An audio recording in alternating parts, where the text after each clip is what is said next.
Hey y'all, welcome back. I'm Shayna Cersei, and I'm so excited to paint with you today. Today we're going to do another page in our watercolor journals, and we're going to keep it real simple today, and I'm going to do a pattern of fruit. And today our fruit is going to be kiwis. But first we are going to start with a background. So if you're new here, just to go over supplies and materials, I have a 6x9 watercolor journal. This is Baohong is the brand. It is 100% cotton paper, 140-pound cold press for texture and weight. I have my core watercolor palette here of my favorite 24 colors and brand and core by Golden. It's QOR by Golden. And, but whatever brand you have will be just fine. And then I have a size 10 and a size 3 watercolor brushes. This is a Princeton Select. This is an Aqua Elite. They are both pretty snappy brushes, so synthetic, and they will work great for this project. Okay, so the first thing I'm going to do, I'm going to paint some kiwi slices because I had beautiful kiwi slices in this fruit bowl and they just inspired me to want to paint them. But first I'm going to give myself a background, but I want to, I'm just looking for a pencil. I'm going to paint around where my kiwis are going to go. Or I could, well, yeah, I'm going to do this because I'm going to do a light background. I think I'm going to do it in like a light yellow. All right, here's my pencil. Excuse me. So I am going to start, there's not going to, when I say pattern, it's just going to be a lot of different kiwi slices, but they don't have to be, I don't want them to be perfect. Some of them are going to go off of the page. All right, so I'm just going to create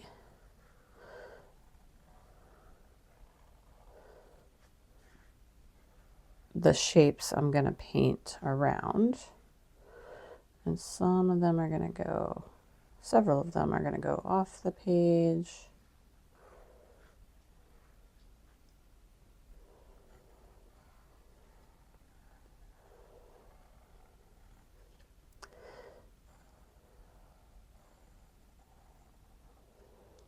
Do one here.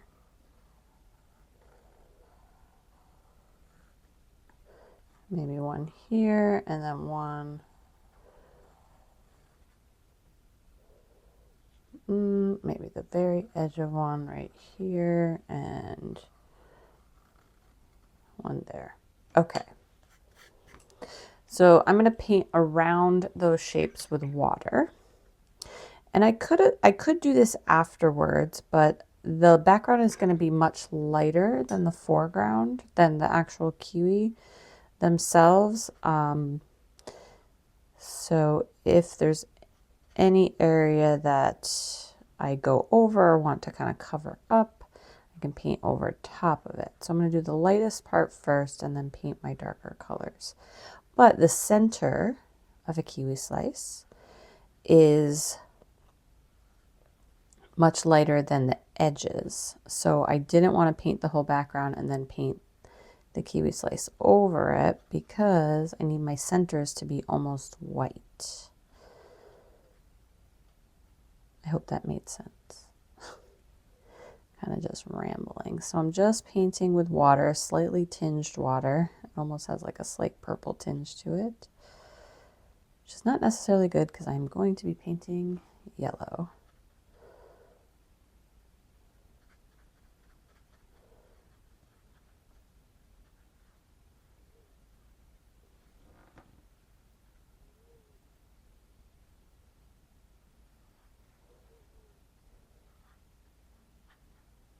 And you could do this wet on dry, like you could just paint or start painting around these spaces with paint. I prefer to do it this way. I feel like it gives me a lot more grace in terms of messing up or just not being as quick when I'm painting with the paint. I don't have to worry about hard edges, like drying too quickly before I get to the next like little bit. Especially when you're painting around weird shapes and you have like a really long way to go. All right, so I'm going to take my cadmium yellow. I'm going to go right to the page with it because I have nowhere to put it in my palette.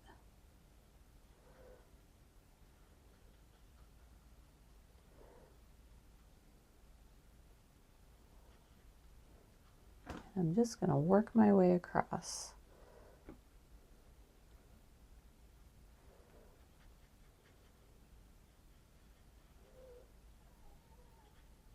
And I'm not worried about this being like a perfectly flat wash. It can be a little mottled, a little bit darker in some areas.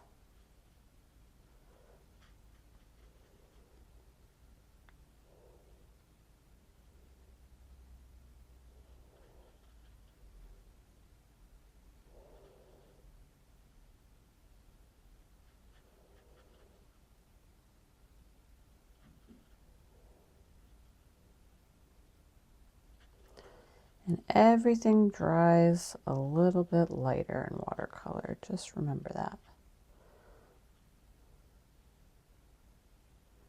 So if you are already working with an already light color, like yellow or a pale color, just remember it's going to dry even lighter than when you put it on.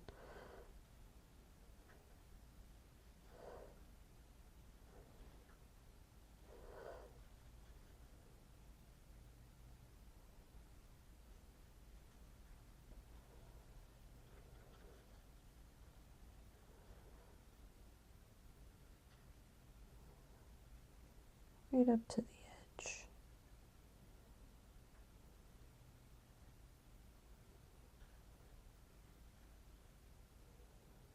And then we're going to have to let this whole background dry. You can let it dry naturally, or if you have a dryer, you could certainly dry it.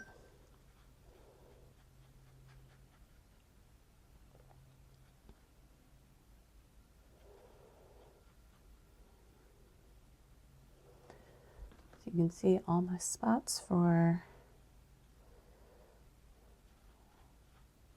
Kiwi shapes.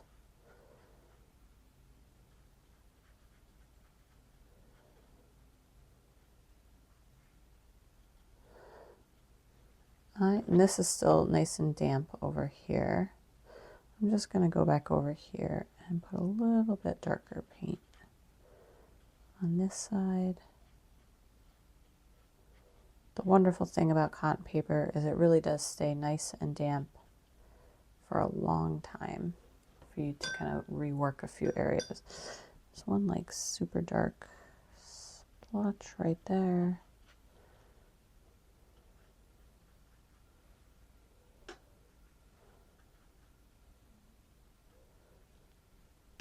All right, we're gonna let it all dry and then come back in and do our kiwis. Okay, we're back and our background is dry, and now we need to get green. So I have some sap green. This is actually sap green with a little bit of phthalo blue-green shade in it. I'm also gonna just pull in a little more yellow to give us this nice cool green shade. And I am going to paint around the edge of my kiwi with a nice juicy brush. I don't really want to run out of paint at any point. And then I'm going to quickly pick up water and go along the inner edge of that until we get to a very, very light, almost white green. Okay, we're going to add the seeds, so don't worry about that. I'm going to add a little more paint to my edge and let that kind of blend in a little bit. Fun. Okay, so I get to do that a whole bunch more times.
Okay, we have all of our kiwi slices kind of put down. I am going to come back with some of this green. I'm going to make it even a little darker. I am going to come to the edge.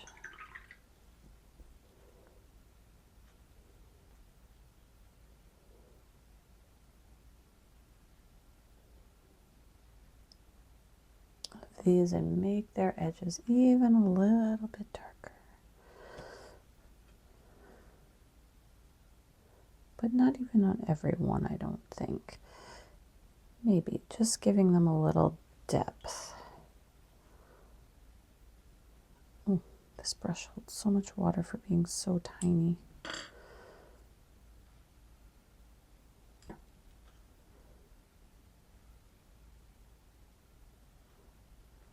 Go. See how those pop just a little bit more, kind of pop off the page. It's almost like giving it a little bit of a shadow.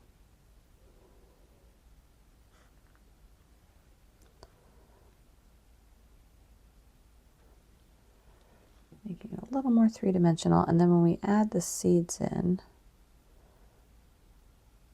and that contrast, it'll be even more interesting. Sometimes just painting a simple object over and over and over again can be so delightful. And you get to really know that object, that thing, especially if you're observing it in real life. Could go get some kiwi, some delicious kiwi. Like I had, that's what inspired me. Oh, someone asked in one of the recent comments to do a video on like how I come up with ideas, and I don't think it would warrant a whole video.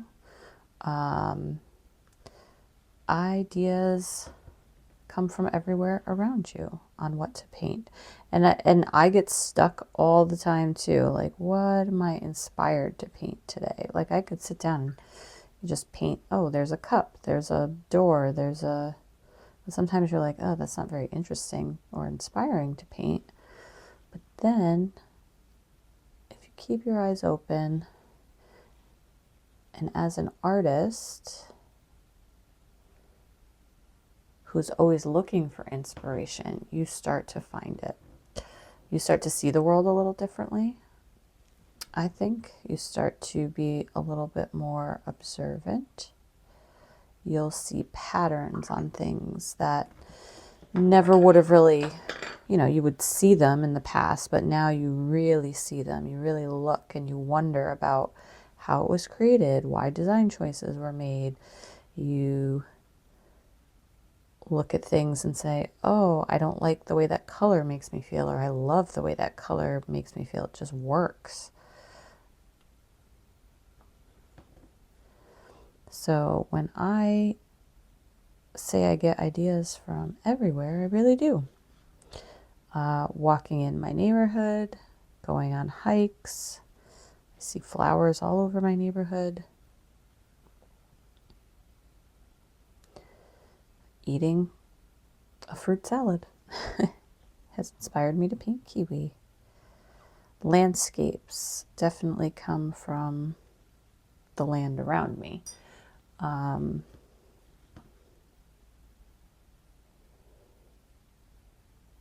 then you can look online, you can look at different pictures of things, pictures your friends have taken.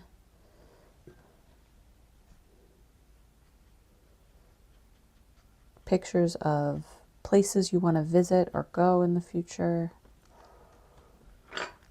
Pictures of other artists and what they're doing, other watercolors, just like you're watching my tutorials. To get inspiration, watch others. And your ideas will come. It takes time. And it doesn't come super easy and natural all the time to everybody, just so you know. Okay, we're done with that part. Now let's get into our little seeds. So I'm going to take Payne's Gray and my little tiny brush. I'm going to make sure to start somewhere where it's very dry. And then I'm just going to start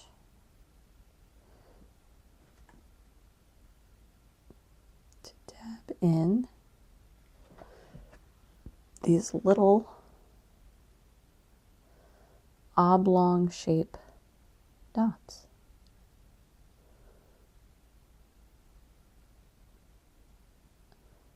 In a circular-esque shape. I don't want them to be a perfect circle, and it's not one ring, it's multi-layers, so not like one simple ring of dots. This will be very therapeutic for you. All right, so now that we have like our ring of seeds in there, what I'm going to do is I'm going to rinse off my brush. Mostly, it's got a little tiny bit. And I am going to just take my brush and with what is already still damp on the page, just kind of take it and move outward with these little tiny hairs. Like this. Now this is going to be very repetitive over and over again, same practice on each one, so I am going to not record that whole thing. That will be forever. This will take me a while. I'm going to sit with my cup of coffee in the sunshine that's finally shining this morning a little bit, and I'm going to go through and do the rest of these. But you can see here, I'll go kind of all the way up with a little few of them, and I'll get a little closer just so you can see. So dots, and then I took my little brush and just pulled out, so you can see those little fine hairs are much lighter than the seeds themselves, and that has created my kiwi slice. Okay, so I'm going to go do that on all of the rest of them now. You do the same, and we'll meet back here with our done piece. We'll pull off our tape and we'll have this beautiful kiwi pattern.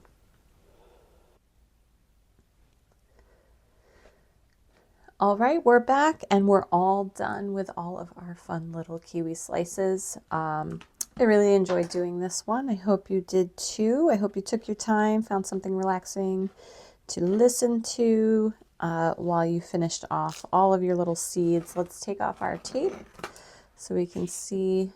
I'm going to save mine today down here and reuse it. We can see our nice clean edges. So we did a background, some nice shapes, added some details, and now we have this lovely kiwi pattern. So thank you for watching. I always enjoy coming up with new ideas with y'all here. Don't forget to check out the description for links to supplies and materials. Go ahead and like this video. Subscribe to the channel if you haven't done so and you're enjoying this content. Save or share with a friend. And then leave a comment if you'd like. I always love to hear your comments. But we'll be doing our next watercolor journal page very soon. Take care, y'all. Happy painting, and we'll see you soon.